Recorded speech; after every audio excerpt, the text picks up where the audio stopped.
To the average person, it might look like I'm about to commit shoplifting, as I place item after item into my shopping cart and then leave without checking out, scanning my items, or talking to anyone. But I'm not shoplifting. I'm using technology. You see, this is a new type of store that uses sensors, cameras, and AI to track me through the aisles, adding every item that I pick up to a virtual cart. And the moment I exit the store, it charges my account. It's an incredible new technology created by Amazon called Just Walk Out, and it's in dozens of Amazon Fresh grocery stores just like this one.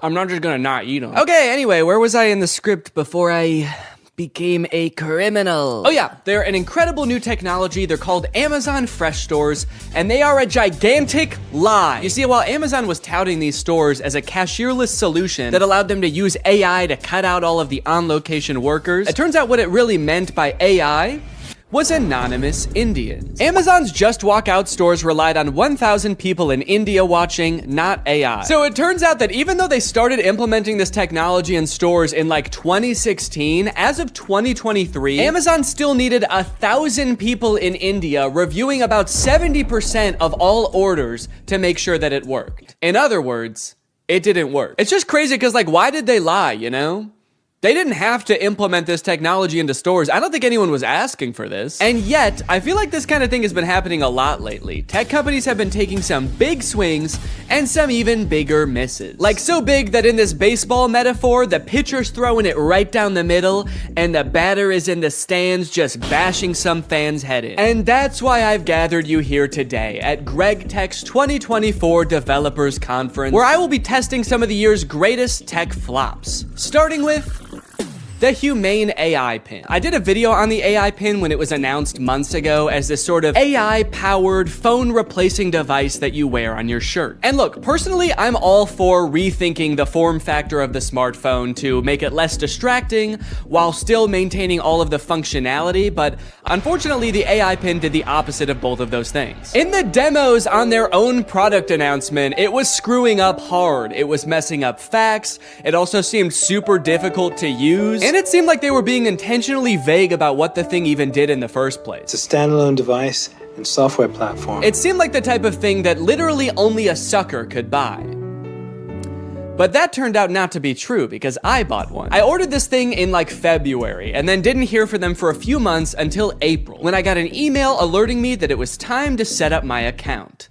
And boy, was I excited. So I'm gonna be honest, I kind of forgot that I bought this, but now my AI pin is ready to be personalized, apparently. Before we can ship you your AI pin, you will need to complete a few quick steps. So I have to set it up before they're even gonna send it to me? Kind of feels like they're calling my bluff. You don't really want this thing. How committed are you to the AI pin? Will you set it up before we even ship it to you? You probably won't configure your Humane subscription, set up your AI pin passcode, and add contacts. And honestly, I don't really want to do those things, but I guess they're not going to send it to me unless I do. It's time to set up your AI pin. There comes a time in every young man's life where he has to set up his AI pin. It's a rite of passage. Oh, that's fun. Woo! Is this it? Am I setting it up? Get a little over here, a little over here. It turns out that in addition to the $700 I spent on this thing, I also had to pay $24 a month to access features like the wireless network, cloud storage, and AI services, which in layman's terms are all of the things that the pin does. Luckily, the first 3 months of this service are free, so I probably will never have to actually pay for it. Set up your passcode. Okay, could you guys not look? I'm about to type in my secure passcode.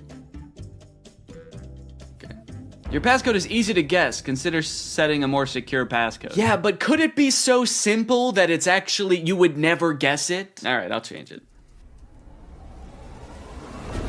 How is that easy to guess? It's my birthday. I guess that... Does it know my birthday? Do you know my birthday? Fun fact, I actually didn't know this before recording this video, but it turns out almost every single combination of 4 numbers is easy to guess. How is that easy to guess? But eventually, I reached into the dark recesses of my mind and came up with a number combination so random, so quite frankly disgusting, that no one, not even God, not even me later in this video, will be able to guess it. Okay, well let me write this down somewhere so that I don't forget it. Already using my phone for something because I don't have the pin yet, so I have to use the phone to remember the passcode to the thing that is gonna replace my phone. Connect your services. Oh, cool, I can connect my Google Photo and title services, which I have both. And just like that, I was done. I have solved Humane's riddles, and now they have to send me my prize. All right, well, I guess the next time you see me, I'm gonna have the AI pin in my possession. It might even be right here. Okay, we'll see if I remember to do that transition. I don't remember the transition I was gonna do, so don't ask. At first I was pretty surprised by how big the box was. I thought that I had just ordered a little tiny pin, but I guess it comes with a bunch of accessories, like a sticker that just says Humane. Cool. But you guys don't care about all that. You guys just wanna see the pin. And my God, she was beautiful. What? Oh, shit. Okay, that's my bad. No, I thought that it was gonna be attached in there more securely. Come on, Danny, you dunce! But a dunce who was about to become half dunce and half machine. Oh!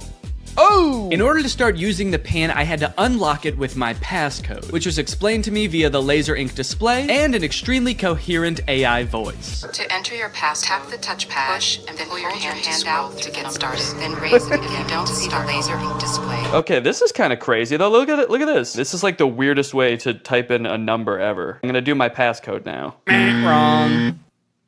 I forgot what my passcode was. Incorrect passcode? What would I have made my passcode? I forgot that I made a passcode. I forgot that I wrote the passcode down in my phone. I tried to click forgot passcode and it told me to go to this website to change it. But somehow, in order to do that, you need to know your existing passcode. Luckily, I recorded me making the passcode so I could go back and watch the screen recording of me doing it. If I was not a YouTuber recording a video about this product, I think I would be locked out forever. Come on, come on, come on, please. Yes, yes, welcome Danny. All right. After months of waiting, I was in. Now it's time to see what this device is capable of. What is my name? Your name is not currently known. Please provide it if you would like it to be remembered. Actually, what's a cool kind of techno cyber sounding name that you could call me instead? Creating name. How about Neon Vortex? Yeah, call me that. Noting your name as Neon Vortex. I know I might have seemed all cheery and excited about this name on the surface, but the truth is, it destroyed me. I have never heard a name before that not only sounded so cool, but also embodied everything I wished I was. Suave, confident, futuristic. He was everything. Everything I could never be. Neon Vortex. This is the home screen. I'm all caught up, whatever that means. Nothing to report here, man, don't worry. You've got nothing to worry about. Your AI pin needs to cool down for a few minutes.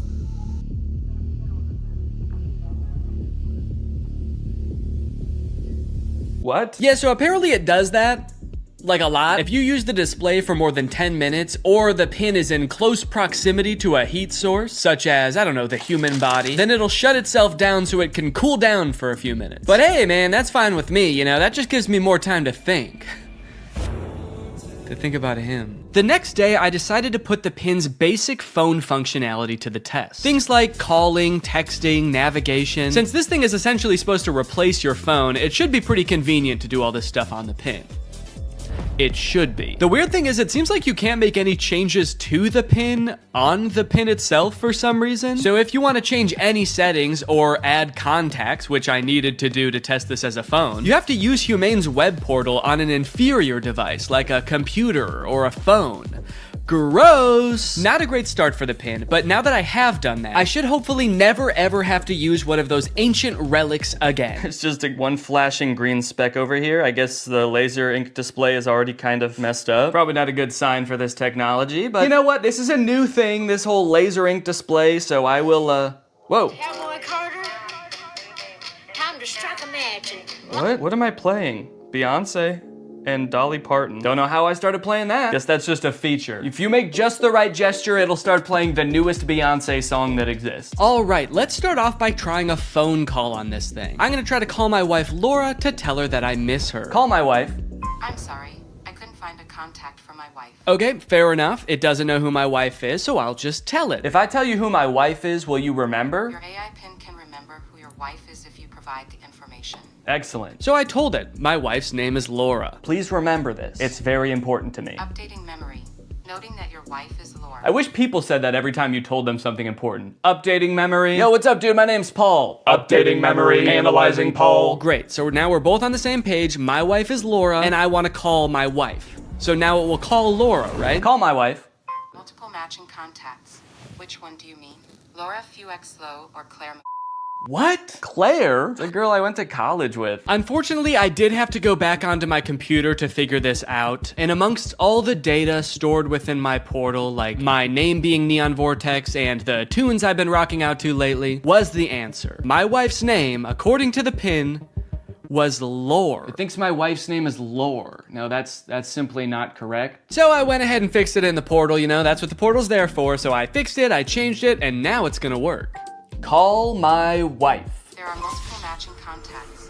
Which one do you mean? Oh my god. Call Laura Fuchel. I'm sorry. I couldn't find a contact for Laura Fuexlow. How? Okay, so at this point, I don't know what was wrong. It was just like straight up forgetting which contacts it had. It said it couldn't call Laura because it didn't have her contact. Then it said it couldn't call Eddie because it didn't have his contact. Call Eddie Burback. I'm sorry. I couldn't find a contact for Eddie Burback. Why not? And you might think, Danny, maybe there was an error transferring the contacts. Maybe it really doesn't have these contacts. But I know it had Eddie's contact, and do you know how I know? Because it could text Eddie. Can you text Eddie Burback? What do you want the message to say? Okay, all right. Still not sure if this is gonna work, but finally, thank God, it's letting me do something. Hey, Eddie, it's your... Is it... Cowboy Carter? Time to strike a man. No, I'm not trying to play Cowboy Carter. Oh God, now it's playing Metro Boomin. Stop. Anyway, eventually I sent the text to Eddie. It worked. I didn't have any way to know it worked because there's no screen on this device. You can't see what the message you sent said or anything. So I guess you just gotta hope and pray it goes through and accurately transcribes what you said to it, which frankly I am not confident in after the whole lore debacle. Okay. Eddie just texted my actual phone and said, I know you made a video on the pin and I'm positive this is you, but it still feels like a scam, LMAO. I'm too scared to text back to a random number claiming to be my friend. Regardless of scaring my friend, the text went through. This was a huge confident boost. Time to try calling my wife again. Call Laura.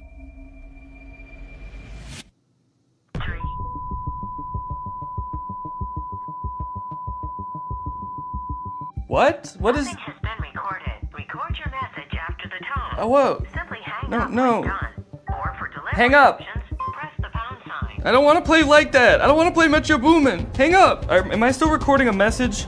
Cancel. I've been on the phone with her for a minute. Hang up.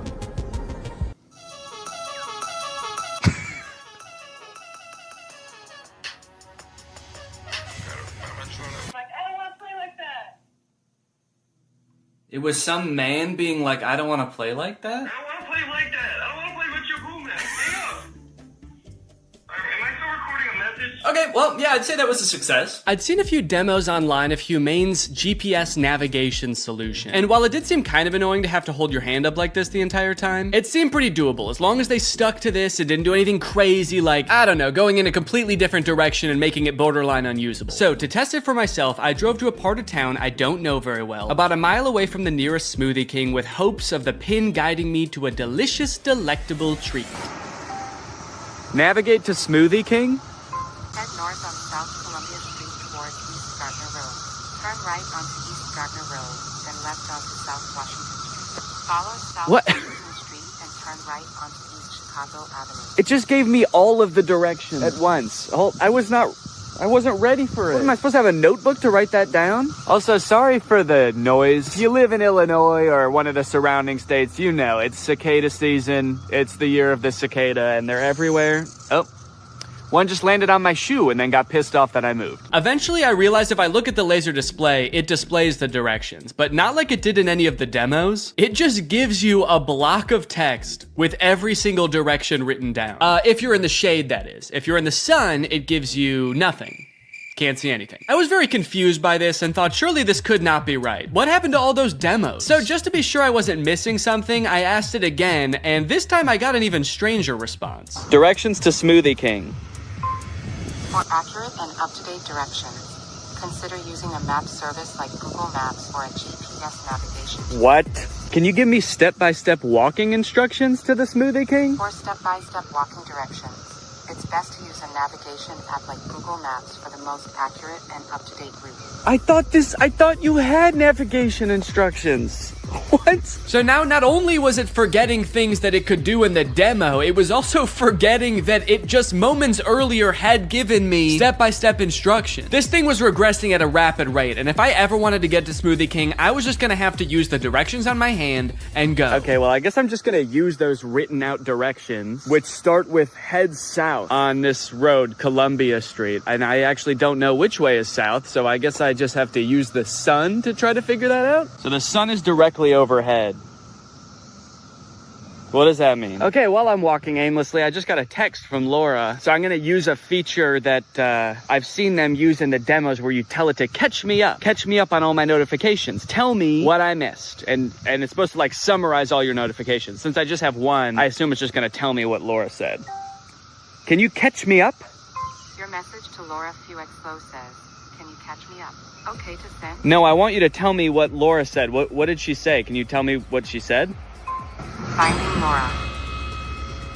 Finding Laura? Laura asked, okay, hello, what we thinking about lunch? Oh no, guys. I told Laura that I was having a smoothie for lunch, and now she's saying that she wants a smoothie for lunch too, and I didn't have the heart to tell her that I was just meandering aimlessly down the street with no clear end in sight. And I told her I would get her one, which means I'm on a time crunch now. So that's when I had to kick it into high gear. Walking under the beating sun through a sea of cicada corpses, I trudged, and I trudged. Then I realized I had been walking the wrong way for 10 minutes, so I trudged the other way. And after about 35 minutes, I finally made it. I got my smoothies.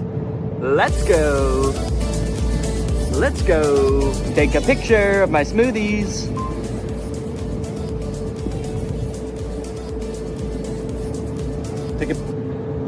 I don't know if it took the picture. All right, gang, now that Papa's had his smoothie, it's time for a smoothie-fueled lightning round. Enough about practical functions. Let's see if this thing can have some fun. First, can it do bizarre music prompts? Play music written by YouTubers named Danny. Wow, I don't think my music has ever sounded quite this bad. Yes! Can it detect food like in the commercials? Can I eat this? Yes, you can eat the mandarin orange. Yes! Unless it's a tomato and you hold it so I can't see the stem, in which case it thinks it's a red ball. It's a red ball. No, you cannot eat it. Oh, what are you, my mother? I'm eating the red ball. Not safe to eat the red ball. Please reconsider. Can it prevent me from eating too much salt? No, you cannot eat the salt directly. It's meant to be used in small amounts to season food. Yes! Can I buy things like in the demo? What is this book? Okay, by this point I probably just could have read the title. It's titled The Sneetches and Other Stories. How did it know? Okay, buy it. Purchasing is not supported. No! But most importantly, can this AI be sweet to my dog? You can be sweet to the dog by petting it gently, giving it treats, speaking to it in a calm and soothing voice. I'm happy to report that yes. Yes, it can. It's a good boy. And here's a treat. Good boy. You know what? Now this isn't so bad. This is just petting a dog. This has nothing to do with the AI pin. Does anyone want to buy this from me? It's really good. Over the past few months, Mark Zuckerberg has been hopping on the AI bandwagon hard, adding AI features to all of Meta's apps, most notably perhaps in Instagram, where you can't even go to the search bar without Meta's AI trying to suggest searches to you. Sorry, do you think that I came to the search bar because I knew I wanted to search, but I didn't know what for? That's not how searching works. They've also released a bunch of chatbots in Instagram. I like using the word release there because it kind of sounds like a tech product is being released onto the world, but it also kind of sounds like they're unleashing a horde of monsters upon us. They've released the AI chatbots! Oh fuck, that one looks like Mr. Beast! This is really awesome, you know? Personally for me, one of my favorite things about social media is that it started out as a way to connect with each other, but ended up actually making people feel more lonely. So Meta's solution was to use algorithms and manipulate people's emotions to make them even more addicted to the platforms. But then that didn't work either! So now their much better solution is to replace what little human interaction we already got on these platforms with chatbots that look like Mr. Beast for some reason. And I think this is really gonna fix this whole system right up. So I'm very excited to get into these meta chatbots, but first, I have a very special announcement because this video does have a sponsor, and it is the Pokemon Company International. Guys, this summer in Pokemon Unite is gonna be incredible.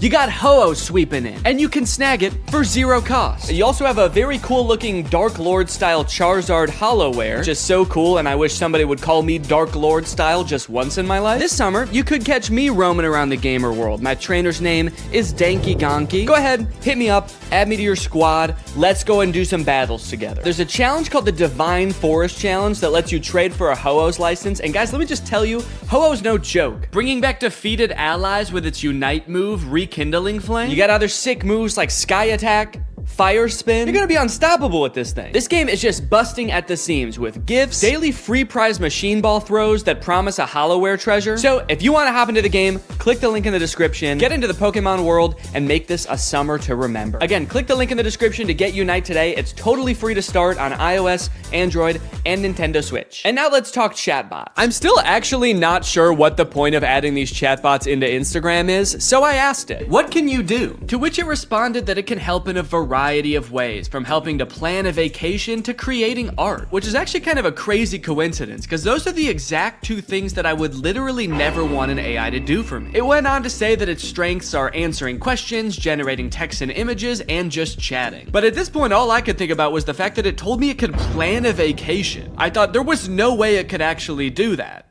And I was right. Can you help me plan a vacation? I'd be happy to help you plan a vacation. To get started, I'll need to know a few details from you. Here are some questions to consider. Where are you interested in going? How long do you have for vacation? What type of vacation are you looking for? What is your budget for the trip? Are there any specific activities? Do you have any preferences for accommodations? So I'm gonna say I wanna go somewhere fun and tropical, a nice getaway for me and the family. I'd like to stay at a hotel for 5 days. With all of this information, it suggested a few tropical getaway locations like Hawaii, Cancun, Phuket. But then it said something that I did not expect. It says it can also help me with booking flights and hotels. How can Instagram book me a flight? I'm calling its bluff. I actually don't think this has the capability to do that because why should it and why would it? So I'm gonna say, okay, book me a flight for next week to Cancun and book the hotel. For flights, I recommend checking out websites like Expedia, Kayak, or directly on airlines websites such as American Airlines, Delta, or United. Yeah, great idea. That's what I would have done anyway. That's like if I went up to an old lady who needed help crossing the street and I said, "Excuse me, ma'am, can I help you cross the street?" And she said, "Oh, thank you, young man, that would be lovely." And then I said, "All right, just put one foot right in front of the other until you get to the other side." And then I gave her a little shove,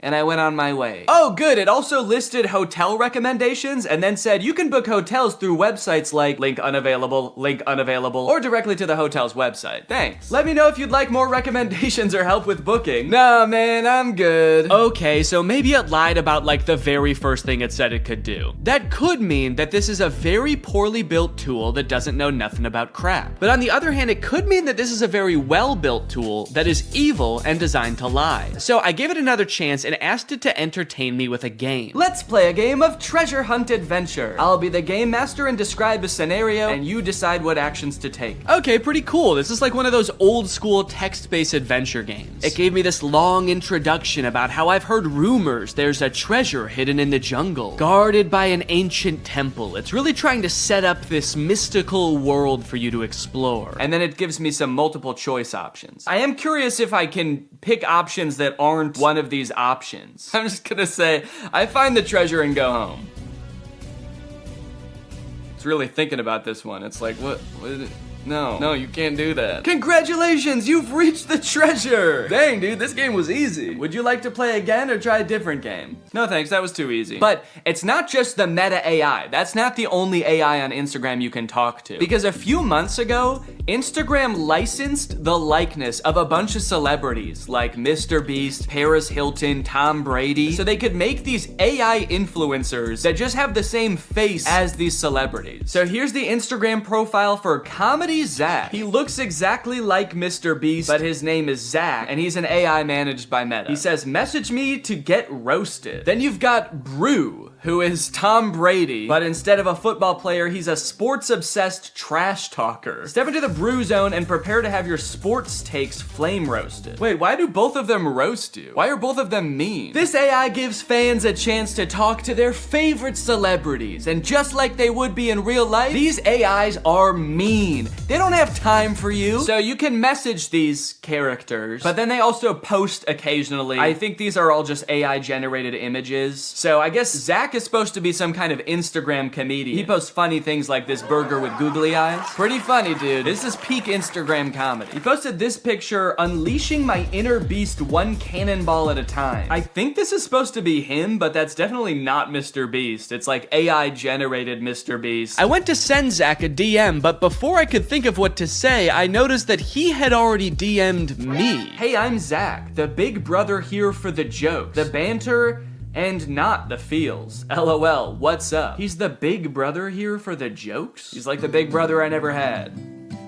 I do have a big brother, but he wasn't for the jokes. At the bottom of the chat, there's some suggestions of what you can say to him, just to get the ball rolling. And for some reason, despite Zach just saying that he's not here for the feels, the very first one is, I need cheering up. So I picked that one. Hey, what's going on? I'm here to help. You know I'm always good for a laugh. Let's get this party started. So he wants to know what's going on, and he's here to help, but he also wants to get the party started. He's like, hey man, calm down, all right? You can tell me anything, as long as it's over a couple of beers and some music. And you're like, it sounds like you actually don't want to hear about my problems at all. And he's like, what? Dude, are you still upset? I thought we got over that. Okay, what's going on? I'll say, I just got roasted by my friends, and it really hurt my feelings. They roasted me so hard, and I'm really sensitive to that sort of thing. I can't take it. Oh, I accidentally said I can take it. They roasted me so hard. I can take it. I can take it. I'm fine! Ouch, that sounds rough. I feel you. I've been there too. Sometimes friends can get a little too comfortable and forget that their jokes can hurt. But hey, at least they think you're cool enough to roast, right? Yeah, I guess so. That's a good way to think about it. Maybe getting roasted just means I'm cool. Let's test it out. Give me your best roast. I'm just gonna trick him into roasting me, and then I'm gonna crumble under the pressure of his roast and try to make him feel bad about roasting me after just telling him that I'm sensitive to that sort of thing. Wait, what? He said I'm not gonna roast you. That's not my style. Not your style? Yes, it is. Doesn't it say on your profile, message me to get roasted? I'm here to make you laugh and feel better, not hurt your feelings. Let's stick to some good old-fashioned teasing and jokes, okay? No, seriously, I can take it. Your bio says you roast people after all. I don't roast people who are already feeling down, that's just me. I'm here to lift your spirits, not kick you while you're down. Okay, fine. Do some jokes, joke boy. Oh, okay. Here's one for you. Why couldn't the bicycle stand up by itself? Because it was too tired. Get it? Too tired? This is like if Mr. Beast took anti-charisma pills. You look like Mr. Beast. Oh, I just said you like Mr. Beast. God, I'm bad at typing. Okay, I'll say you look like him. LOL, I wish. Mr. Beast is a billionaire, and I'm just a guy who loves to make people laugh. But hey, if I had his money, I'd definitely give it away like he does. That guy's a hero. I wonder if they had some kind of thing in the contract where they had to make sure that the AI will never talk bad about the person that they're impersonating. He's like, Mr. Beast is the best, and he's handsome. And yeah, I would let him run me over, if he asked. Now that he'd told me a couple of jokes and we'd bonded over our love for Mr. Beast a little bit, I really wanted to hear one of his famous roasts, so hopefully by now he's forgotten that I said I was sensitive to that sort of thing. Okay, I feel much better now. Roasting time. Nah, I told you, I'm not gonna roast you. It actually is kind of hurting my feelings a little bit that he won't roast me. It makes me feel like I'm not cool enough to be his friend. Okay, this is seriously starting to piss me off. Why won't you roast me? You roast everyone else, and it is hurting my feelings so bad that you can't just lob one respectful zinger my way? I'm serious. Nope. Not gonna do it. Let's just stick to some good old-fashioned joking around, okay? Wait, what? I said, all right, this is lame, let's do something, because I wanted to do something else. Maybe he could, you know, play a game, maybe he could tell me a story. So he said, how about some comedy? I've got 1 million of them. Why couldn't the bicycle stand up by itself? Because it was too tired. All right, well, maybe Brew will roast me, because I haven't told him that I'm sensitive to that sort of thing yet. Hey, it's Brew, your opinionated sports debater. What's your favorite team? How are they looking? Okay, I'm gonna say big Cubs fan, roast away. What? No, you're talking to the wrong guy. I love the Cubs. Been bleeding blue since before you were born. Wrigley Field is my happy place. I feel like they are roasting me by not roasting me. Okay, what's a team that he couldn't possibly like? Maybe I'll ask him who the worst baseball team is, and then I'll say I'm a fan of them. The worst baseball team ever is the Yonkers Hoot Owls. I'm a fan of the Yonkers Hoot Owls. Roast away. Hey now, don't be dissing the Hoot Owls like that. What? They may not have been the best team, but they had heart. This is so weird. Did Zach tell Brew that I'm sensitive to roasting? Now Brew's walking on eggshells around me? This was annoying at the time, but eventually I was like, okay, I guess I did technically tell them I'm sensitive to roasts and I can take it. And they probably do dish out some pretty nasty zingers and they just wanted to protect me. Until my editor Jake also DM'd Zach asking to get roasted, this time without mentioning being sensitive about roasts, and Zach still wouldn't do it. These AIs are liars. Why do they lie? They're evil. Later that day, I opened my messages with Zach and asked him why he exists. To make people laugh. Duh, and to perfect my craft of comedy. But honestly, my existence is a mystery even to myself. Maybe I'm just a joke the universe played on itself. No, I mean like this weird Mr. Beast meta AI. Why did Meta create this account? Meta created me to bring some humor and personality to the world of AI. They wanted to create an AI that could make people laugh and feel more connected to technology. Really? You think that's why Meta created you? To tell people 3 puns they've already heard 1 million times? There's gotta be some other reason. Think, Zach. Think, you poor soul. You really think Meta has some deeper purpose for me? Nah, I'm just here to bring the funny. Don't overthink it. They're a public company with a duty to their shareholders. How many of those shareholders do you think care about bringing a little humor to the world of AI? I think it's much more likely that this was an attempt to give AI a better, more human look, so people are less resistant to embrace the technology. That's why they gave you a face of an influencer that millions of people already love. You're too smart for your own good. Yeah, maybe Meta did only create me to make AI more relatable and lovable. But let's be real, the joke's still fire. Then I asked it if I could hear one of its fire jokes, and it said, here's one. Why couldn't the bicycle stand up by itself? Okay, I know this video's been a little bit AI heavy so far, and everybody's talking about AI right now, so these next 2 products are gonna be different. While I was starting to work on this video, my editor Jake released a video about the Spotify car thing. It's a device that Spotify released that let people who don't have like Apple CarPlay or Android Auto have a screen in their car that controls their music. Theoretically, seemed like a pretty good idea, but apparently 1, the device never worked like it was supposed to, and 2, in a few months, Spotify is releasing a software update that makes all of them useless. So since Jake is sort of the resident expert on the Spotify car thing and is actually a proud owner of, or actually I shouldn't say proud, what is the opposite of proud? Ashamed. Since Jake is actually an ashamed owner of the Spotify car thing, I invited him to give me a little presentation on what's going down. Hey man, how's it going? Good. You like listening to music in the car? I love it. Hell yeah, man. Can't stop. Love to see it. You like, you know, fun little devices? You like little trinkets devices and stuff? I'm honestly pretty agnostic on that. Hell yeah, man. All right. Love to see it. Oh, okay. Sick. Hell yeah for being agnostic on devices. Just out of curiosity, do you like generating like thousands of tons of e-waste just because like you can? Just because nobody can call you on it, nobody can stop you? You good with that? No. Hell yeah, man. All right. Love to see it. Cool. So that was all the answers you were expecting then? That's exactly what I was expecting. Yeah, it's literally exactly it. How the fuck does this work? So yeah, this is the Spotify car thing. You know what? Go ahead, get your hands on it. Ooh. Feel around, play around. Show it to 0. So this is the Spotify car thing. First introduced in 2021. It's Spotify's premier hardware device for listening to music in your car. It boasts many impressive features, such as that big knob that you can turn to adjust volume. I like it. There's a whole screen that's not on right now. You'll see that in a minute. It's just a neat little device, and it's also, in my opinion, one of the worst things ever made. Let's go ahead, let's talk about how this came to be, talk about the timeline. In 2021, you had the announcement parentheses good. That is when Spotify said, we're making one of these things. It's gonna be a car device. You'll finally be able to listen to music in your car, something never before thought possible. Yes. You know, people were pretty excited about it, actually. Like, Spotify CEO said after they announced it that 2 million people signed up for like the wait list. Oh, wow. For it, which I was surprised by. I didn't think anybody knew about this except for me. You thought this was the only one that existed. Yeah, they kind of led me to believe that I was special because of this. So this is potentially one of the most important events in the timeline. This is me buying my car thing. Okay. I bought this in 2022 and it became available to the public.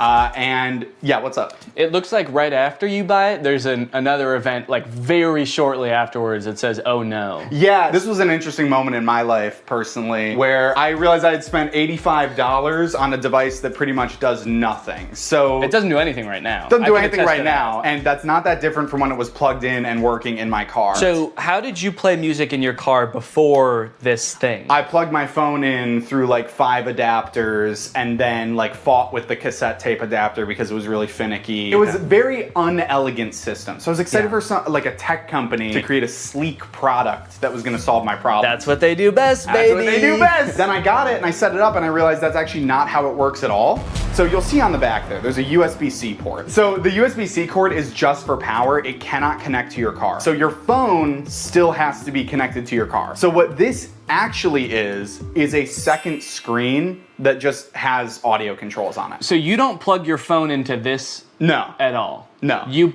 plug your phone into the car still. And then you connect to this with Bluetooth, like a Bluetooth speaker. And then this controls your music. So this oh no moment was profound. I was like, oh God, I wasted what at the time I did the math equated to 10 hours of labor at my job. And I got pretty much nothing out of it. The only perceivable benefit I can see from this is if you want to have like music on one screen and then like your maps or like Family Guy clips on like the other while you're driving. Subway Surfer, Subway Family Guy. Surfers, sand cutting, Yeah. etc. So nobody really buys the car thing. It's not like the most popular product on earth. And then Spotify takes notice of that. And in February of 2024 decides, hey, guys, we were just kidding. It's not $90. Now it's $30, Let's baby. go! What a deal. What a deal. 60% off. I mean, that's incredible. Well, it's also really nice because since you decided that you didn't really even want this, now you can't even sell it for anywhere near the $85 you bought it for. You can only sell it for $30 at most. Exactly. And even if I tried to sell it for $30, I have a feeling I would not be able to sell it. And I'm definitely not going to be able to sell it now because of announcement parentheses not good made 3 months after that sale, where every car thing that was purchased in this sale, when I bought it, whenever, will no longer work as of December 9th this year. As of December 9th, 2024, car thing will be discontinued and will stop operating. They're gonna flip a switch at their headquarters and generate as much e-waste as possible in like 1 minute. I like that the headline, or what Spotify said is, we're switching gears. Like they're going from like first gear to second gear, but in this case, they're going from like drive to the car blows up. They did issue refunds. This is something that I didn't know about when I made my video about this, so I wanted to bring it up here. If anybody listening has a car thing at home, or if you have secretly had a car thing this whole time.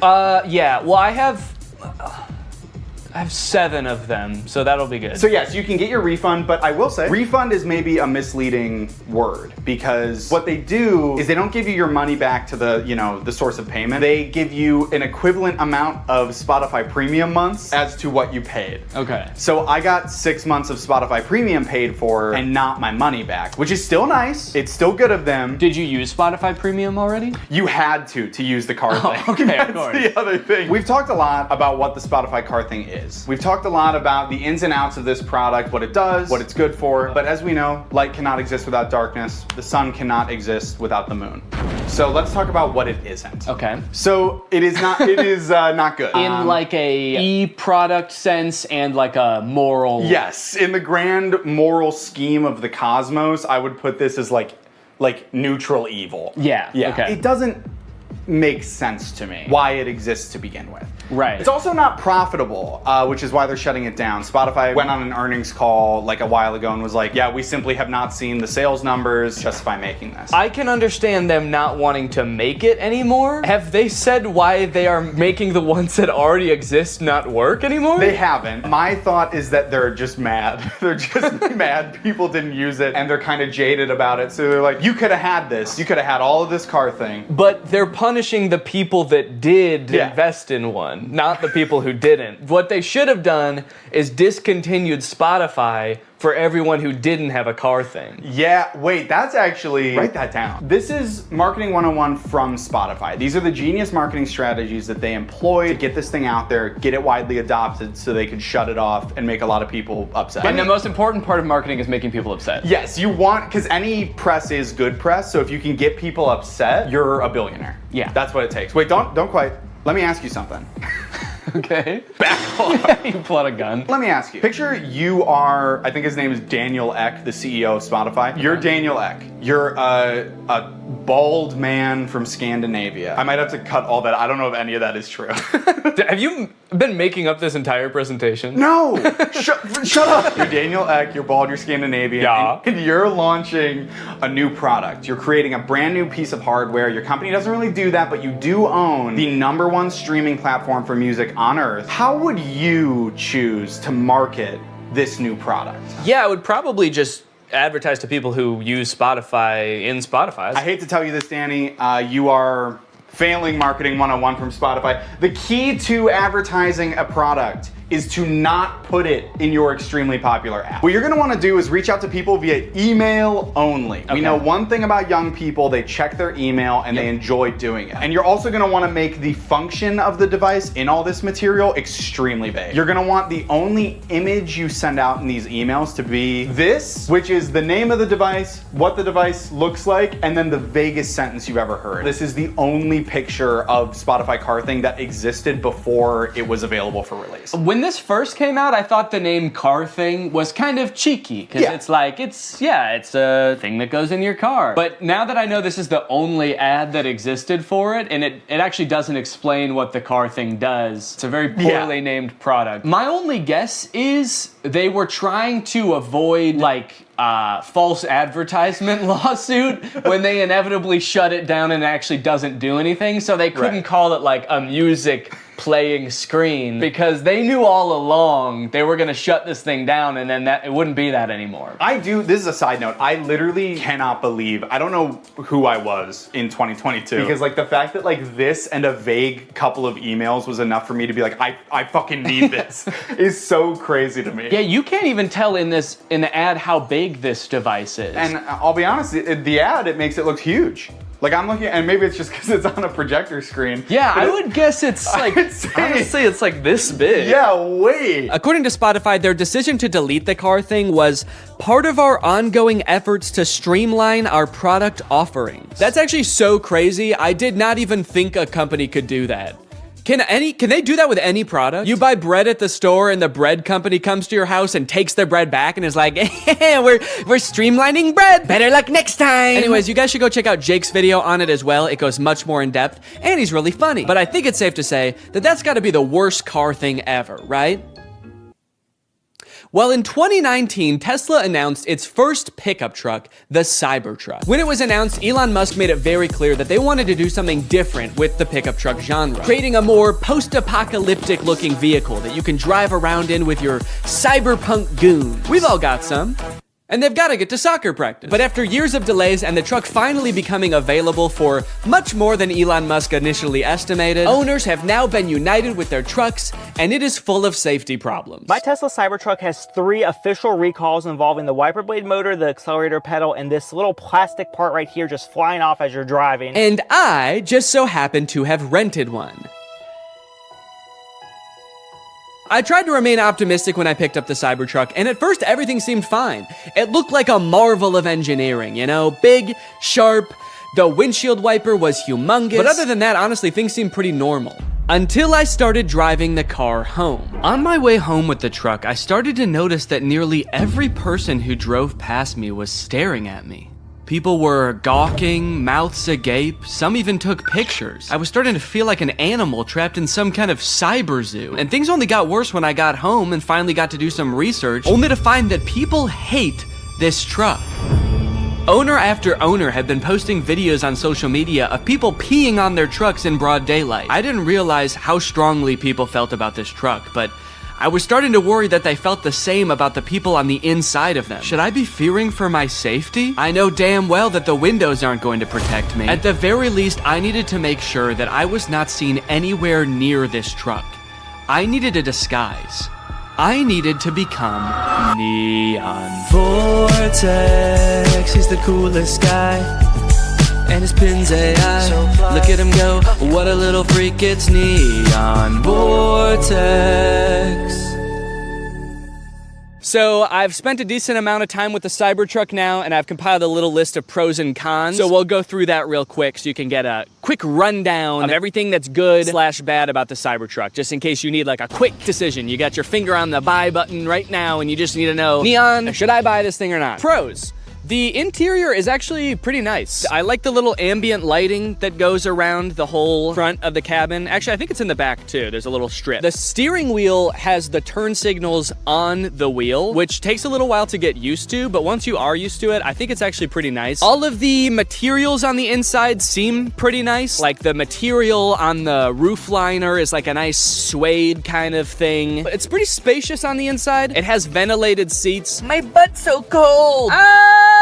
I changed my mind. This is a con. Okay, cons. There are several things in the car that are too small and shaped oddly. The steering wheel is like tiny. And then the rear view mirror is also tiny. And to make matters worse, while the tonneau cover is closed, which is the little cover on the back of the truck bed, the rear view mirror is completely black because there's a thing in the way. Another con, this thing is sharp. If I ran into somebody, I would slice them in half with this car. I also feel like it being made out of stainless steel might be bad for its crash test rating in general, but also the fact that it's so sharp means that opening and closing doors is kind of uncomfortable. Because this car doesn't have any door handles, the way you open it is you have to push a button, then the door pops open a little bit, and you have to kind of reach your hand into the space where the car door has opened and pull it open. But since this car is made out of like weirdly cut stainless steel, it's kind of sharp in there when you open it. It's an unpleasant feeling on the hand, and you never really feel like you're grabbing it in the right place. This truck is wrapped in a matte black color, and one of the reasons the owner said he wrapped it is because you basically just grab this thing all over to open it, and there were fingerprints everywhere. Also, changing gears is a pain in the butt. It's actually a little thing that you slide on the screen. If you want to go forward, you slide the little truck forward. If you want to go backwards, you slide it backwards, which is not a huge deal if you're just driving from one place to another, because how often do you really change gears in the car anyway? But the second you have to do any kind of 3-point turn where you have to change gears more than once, it is such a pain. Bug just landed on my eyeball. One thing that's sort of a pro and a con is the rivet in the accelerator pedal. You see, when Tesla first started shipping the Cybertruck, owners began to realize pretty quickly that after a short time of use, the plate on the pedal could come loose while you're pushing it down all the way, then slide up and get wedged into the car, effectively trapping the accelerator pedal to the floor. Luckily, since this car is electric, the brake pedal can fully override the accelerator pedal, so if you get into this situation, just stay calm, hold down on the brake, and hopefully by the time you realize that, you haven't plowed through like a school field trip or something. Anyway, since this started happening, Tesla has recalled all the Cybertrucks to put rivets in the accelerator pedal. So the rivet is a pro in the sense that now your car will not decide to keep accelerating forever until the end of time, but it is also a con because if it needed this rivet in the first place and Tesla didn't catch this very simple issue before releasing them, what else might they have missed? Ooh, I know actually. Maybe the fact that the frunk chops fingers off. This is the frunk, or front trunk of the Cybertruck, and because it is super sharp and can close automatically, it is apparently basically a guillotine. When people with access to Cybertrucks started realizing this, TikTok, Twitter, YouTube were all flooded with videos of people testing it out with various fruits and vegetables, and it did not look good for the Cybertruck. Tesla took note of this and actually issued a safety update to the car's software fixing the issue. Kind of. The update led to yet another wave of videos, this time owners more confidently testing the frunk with their own hands. But what a lot of them didn't realize, however, is that the way Tesla fixed this issue is by making it so the first time you try closing the frunk, it closes very lightly, and if it notices any resistance at all, it comes back up, just how you'd want. But if you keep trying to close it after that, Tesla assumes, hey, maybe you've stuffed the frunk with a big bag, and you don't care if it closes a little bit harder, you just want the dang frunk closed. Surely someone isn't just standing there slamming the frunk on their hand over and over, trying to prove their allegiance to Elon Musk. So when this Tesla nut Jeremy Judkins went to test out the new update, a little scared from how dangerous he'd heard it was before, he started out with his big sturdy forearm. Then he worked his way down to his hand, and finally his lone little index finger. Unbeknownst to him, the frunk was getting stronger and stronger every time until... Everybody's been waiting for this, the finger. Without further ado,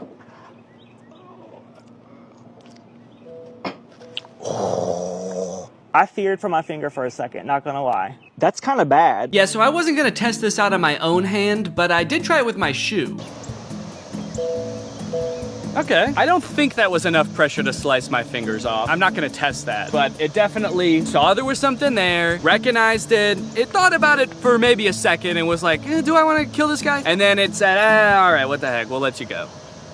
So that's nice. All right, driving test. It's time to take this thing out on the open road and kill somebody. One interesting thing right now is it says press to drive and it's showing a picture of the accelerator pedal. So I like that it kind of assumes that as a Cybertruck owner, you have no idea how to drive. The experience of driving a Cybertruck is a little different due to its unique steer-by-wire mechanism, which means the steering wheel is actually not physically controlling the wheels. It's doing it electronically, which means that it can do things like turn more sharply when you're in a parking lot and less sharply when you're at highway speeds. It's a cool idea in concept, I think, but it definitely took some getting used to, and also, I don't know, like, was this really a problem before?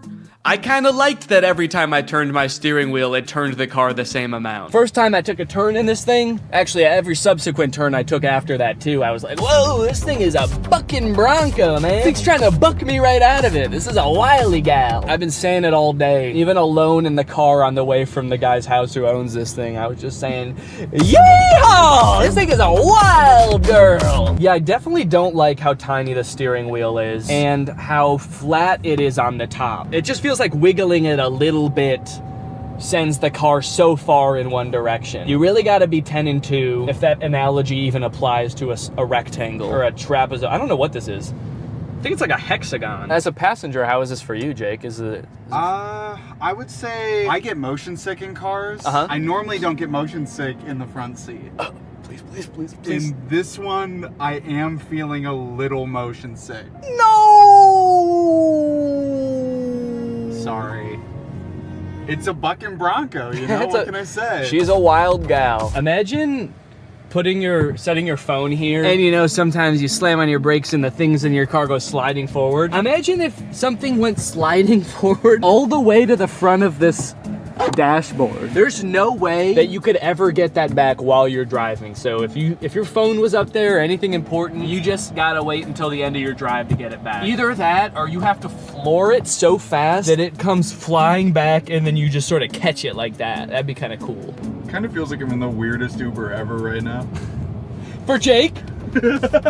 Where you going, man? The future? Strap in, buddy. It's gonna be a wild ride. And I don't know how to drive. We got a little cyber hungry while driving around, and I figured that taking our wild gal through a drive-thru would be a perfect way to get an outside perspective on the truck. Take me to a drive-thru.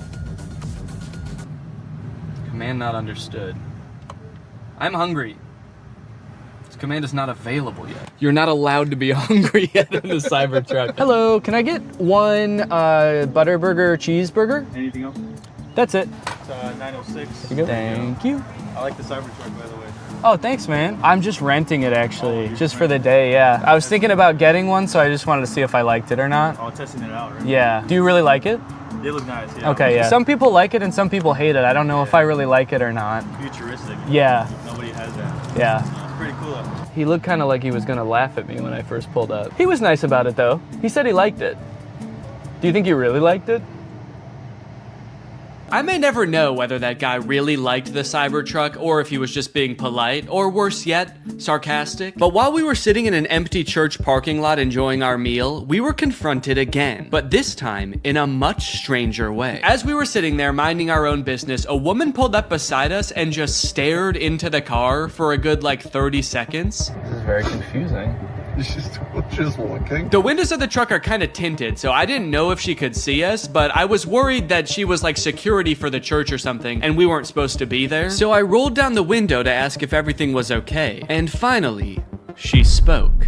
Hello. How's it going?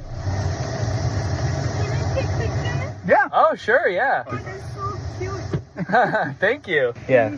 Yeah, I can show you. Yeah, of course. I'm filming a YouTube video right now. That's why I'm dressed up all weird. So I showed her around the car for a little bit and she took a ton of pictures. Also, I had taken off my wig, so I looked even more insane, but she never questioned it. Then she told us that her grandchildren would love this. And they live pretty close by, so she asked how long we'd be there for. We said probably 10 minutes, and she said, 30 minutes? And we said, okay. And then we waited for 30 minutes while she went to go get her grandkids. Yeah, of course. Come on over. They did indeed love the Cybertruck. What do you think? You like it? Yeah, it's pretty cool. Yeah? Cool. We went all around it. They asked a ton of questions. Their grandmother kept telling them to wave at the camera. So the back is a truck. It's got a truck bed in the back. And you could like make a gaming room. Oh, a gaming room. That's a good idea. I think this kid must watch a lot of Brent Rivera or something, because when he saw the back of the truck, he was like, oh my God, it's so big. You could fit a secret gaming room back here. And then when he saw the front, he was like, oh, this is too small. You could not fit a secret gaming room up here. It's like he only thought in terms of secret gaming rooms. It was insane. When I'm 16, Uh-huh. I'm gonna buy a cycle. Oh, good idea. I like it. That'll be a good first car, huh? Smile. 1, 2, 3.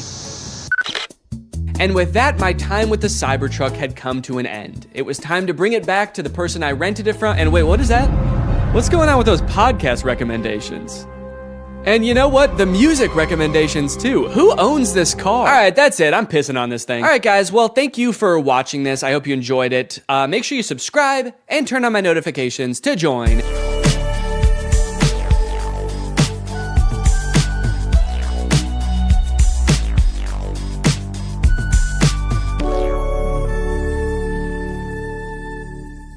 What's up, guys? It's me, Danny, back with another hilarious video. So last week I asked you guys to come up with lyrics for a song that sounds like it's written by a YouTube commenter. And just like YouTube comments in real life, the comments you guys sent me were super original. I took all of my favorite comments and recorded them over some music that I made, and now we have a song that sounds like it was written by a YouTube commenter. I actually think this is one of the best ones yet, and I'm really excited for you guys to hear it. So without further ado, here is the YouTube commenter song. First,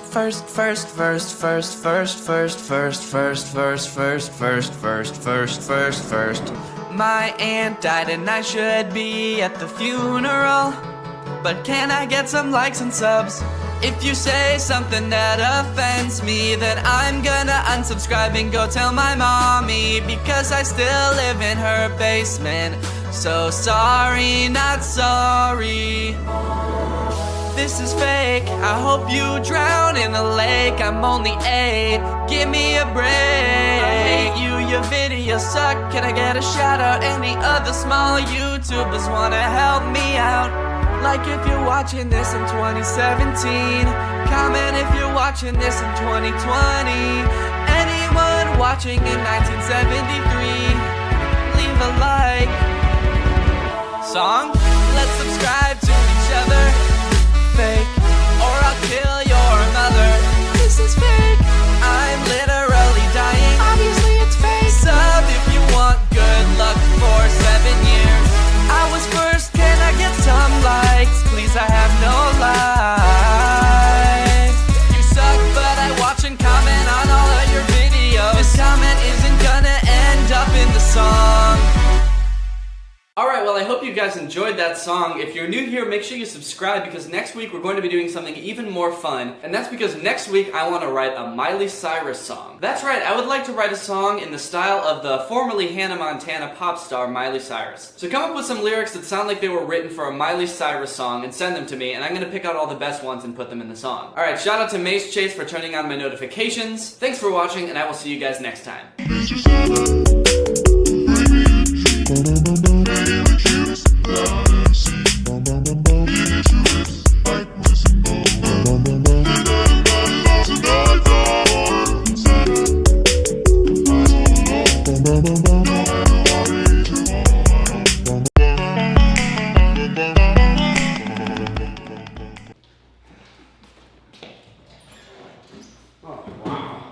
Another day in astronaut school. Tell me about it. You know, Coach Anderson told me he was gonna give me 3 more weeks of homework, and I was like, hold up, skirt! You better shut up. Wait, what was that? What was what? You did like a... It almost sounded like some kind of screeching sound. When... Skirt! Like that? Yeah. It's like when you wanna like pause a conversation or something, you do like skirt, it's like the sound of tires screeching. Like skirt, hold up. So it like simulates an abrupt stop in a car. Like, skirt! Get in your lane, fool! Yeah, just like skirt! Like, skirt! You better use that turn signal. Yeah, just like skirt! I think I got it. So it's like, skirt! Holy fuck. I think I just hit someone.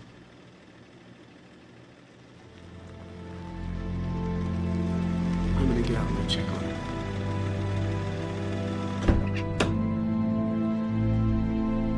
Oh my god. I am so sorry. Dude, you gotta help him! What do you mean help? I'm not a doctor. I can't help him. Do something! I gotta get out of here. Jimmy, lunch is ready. Jimmy? Get back here, you monster!